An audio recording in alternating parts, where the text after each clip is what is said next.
Hello, people. Andrew here, talking about comics from a reader, collector, speculator, investor point of view, in that order of importance to myself. And today I'm looking at year end 2025. So, what is the year? How did the year go for this particular channel here, Comic Book Chinwag? Well, for me, I think it went pretty good. I increased my subscriptions. I had like six at the beginning of the year, and I'm up to about 40 or so.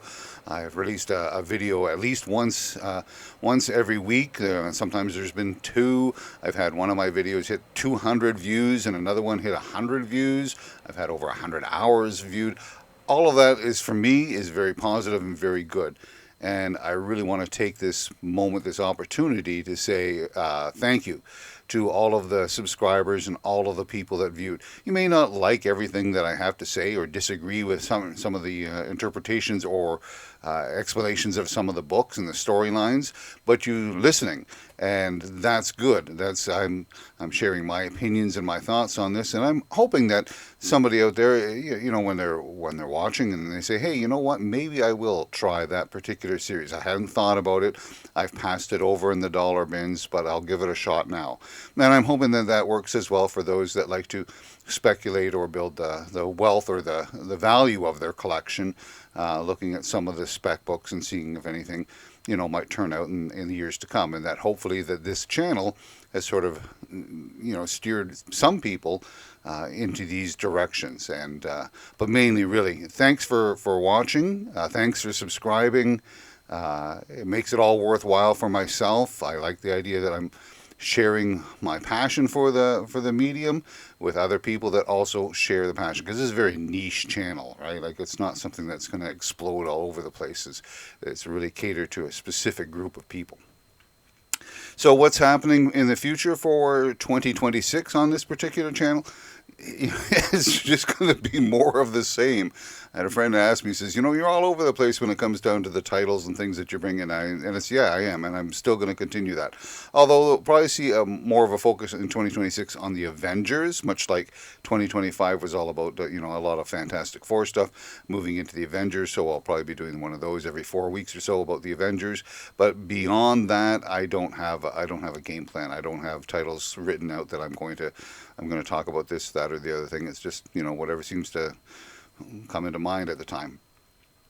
So, as I say, the channel is pretty much going to stay the same.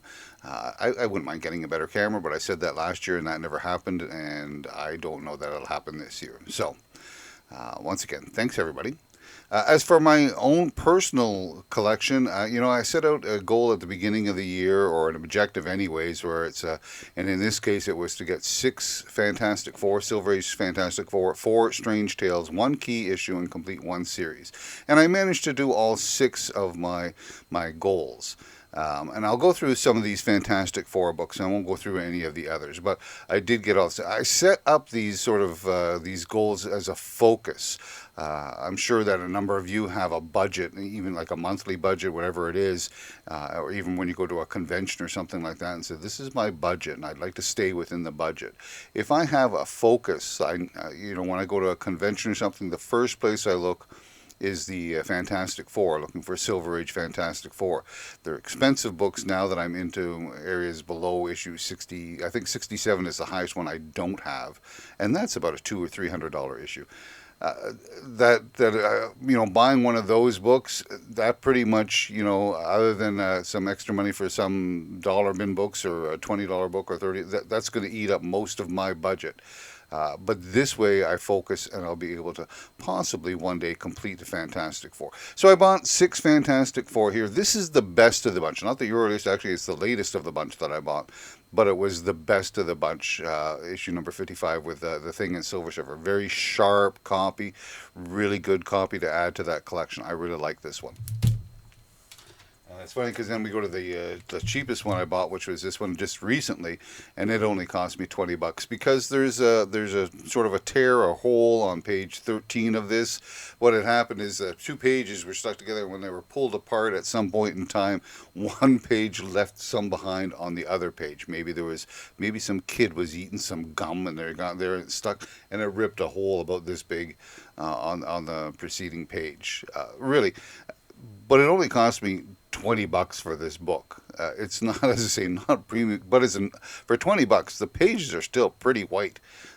It's a good. I'm still saying it's like about a 3 to 4, just because the whole. I mean, it's not that it's really incomplete. It's just that part of the other pages on a different page.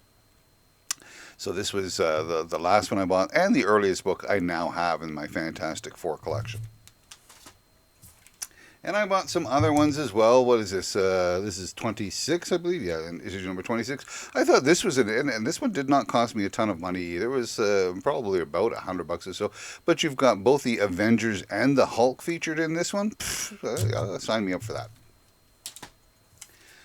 First, there's another nice copy.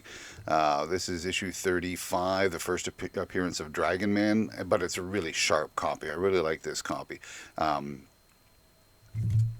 So there's that. And what is this one here? This is 38. This is not the first appearance of Medusa. That was 36. It's just another in that series. But again, a lot of the copies that I buy for the Fantastic Four are of higher or better quality, at least mid-grade to higher. And I will pay for the premium. That first one that I got for $20, that was just such a steal to get it for $20 and to put it in my collection. But most of this stuff was over $100 to buy a book like this. And this one I actually got just really more so at the tail end of last year, but I didn't include it. It was because it was a Boxing Day type of sale, end of year sale, and I got this one for $50. A lot of people talk about this as being their favorite FF story, This Man, This Monster. It is a good story, and this one here only cost me $50. So I got all 6 of my Fantastic Four. I got all 4 of my Strange Tales near the beginning of the year. I completed a series, and I thought first I completed the new Titans, the stuff that was started by Marv Wolfman and George Perez, but it turns out I can't read my own writing, and I still need issue number 128.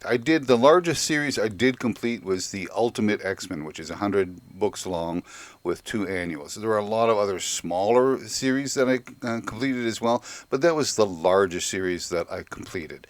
A number of inroads, because when I talk about completing series, I keep thinking I want to do a bronze series like Tomb of Dracula, Defenders, Marvel Team Up, and I went inroads on all 3 of those books, but none of them were completed.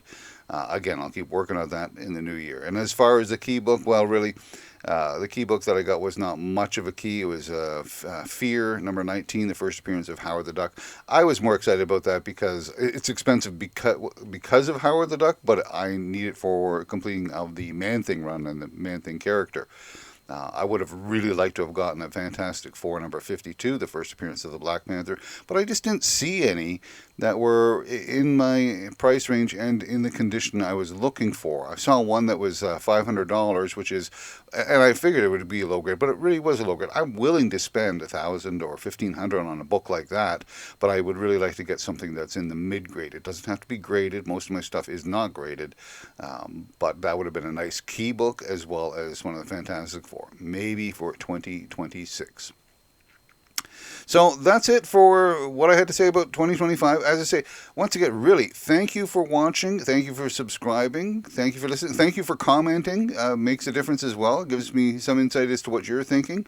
And I appreciate all of that. And this is just really just a thank you for all those people that have tuned in. So let's hope 2026 is a good year. And until then, be good to yourself and be good to others. And, we will talk again soon.